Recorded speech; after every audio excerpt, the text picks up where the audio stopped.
পিসগুলো খুব সুন্দর হয়েছে। তো বন্ধুরা, আজকে আমি ফুলকপি দিয়ে ভিন্ন স্বাদের একটা রেসিপি আপনাদের কাছে শেয়ার করব। এই রেসিপিটা আমি কিভাবে বানাচ্ছি আপনারা কিন্তু পুরো ভিডিওটি দেখতে থাকুন, আশা করি ভীষণ ভালো লাগবে। তাহলে চলুন কাজে লেগে পড়ি। এই রেসিপিটা বানানোর জন্য এখানে আমি দুটো ছোট সাইজের ফুলকপি নিয়েছি। ফুলকপির এই ডাঁটাগুলো প্রথমে আমি ছাড়িয়ে নিব। সবগুলো ফুল আমি আলাদা করে নিয়ে নিলাম। এবারে এটাকে আমি জল দিয়ে ভালো মতো ধুয়ে নিব। তো ফুলকপিটা আমি ভালো মতো জল দিয়ে ধুয়ে নিয়েছি। আর এখানে আমি নিয়েছি হাফ কাপ ছোলার ডাল। ডালটাকে আমি আগে থেকে জলে ভিজিয়ে রেখে দিয়েছিলাম। এই ডাল আর ফুলকপিটা একসাথে বেটে নিব। তো ডাল আর ফুলকপিটা আমি বেটে নিয়েছি। এর মধ্যে আরও কিছু উপকরণ দিয়ে ফুলকপির দুকা বানাবো। দিচ্ছি কর্নফ্লাওয়ার হাফ কাপ আর 2 টেবিল চামচ গুঁড়ো দুধ,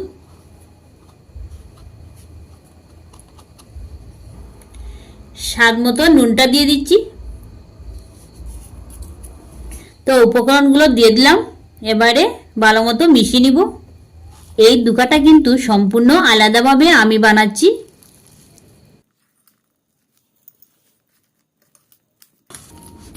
তো ভালো মতো মিশিয়ে নিলাম। এবারে 1 কাপ জল দিয়ে দিচ্ছি এর মধ্যে।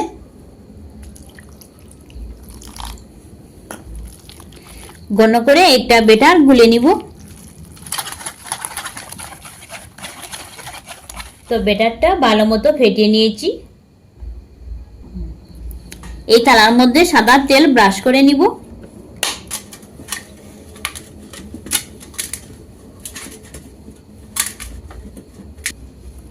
এই ব্যাটারের মধ্যে 1 প্যাকেট ইনো দিয়ে দিচ্ছি। এর মধ্যে কিন্তু কাওয়া সোডাও দেওয়া যাবে। ইনোটা ভালো মতো মিশিয়ে নিয়েছি। এবারে ওই তেল ব্রাশ করে নেওয়া থালার মধ্যে ব্যাটারটি ঢেলে দিচ্ছি।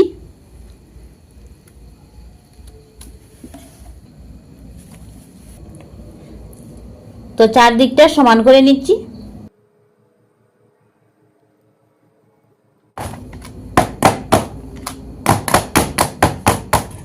তো চারদিকটা সমান করে নিয়ে নিলাম। এবারে এটাকে বাফা দিয়ে দিব। তার জন্য উনুনটা ধরিয়ে নিই।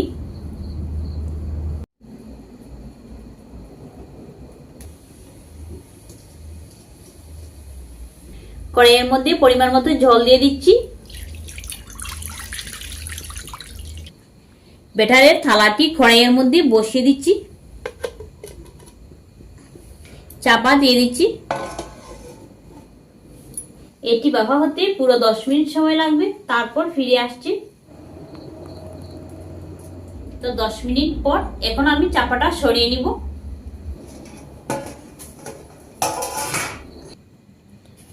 তো ব্যাটারটা পুরো শক্ত হয়ে গিয়েছে। এবারে আমি নামিয়ে নিব।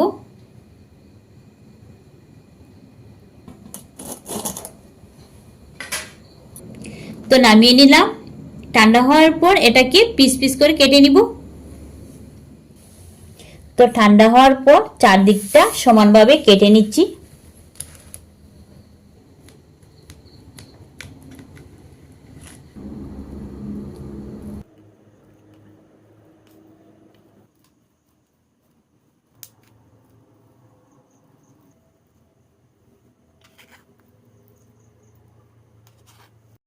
তো সবগুলো আমি পিস করে কেটে নিয়েছি।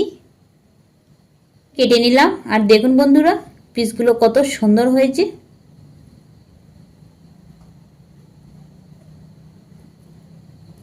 এই ফুলকপির দুকাগুলো প্রথমে তেলের মধ্যে ভেজে নিয়ে তারপর কারি বানিয়ে নেবেন। আমি আর কারিটা বানালাম না, ভিডিওটা এখানেই শেষ করলাম।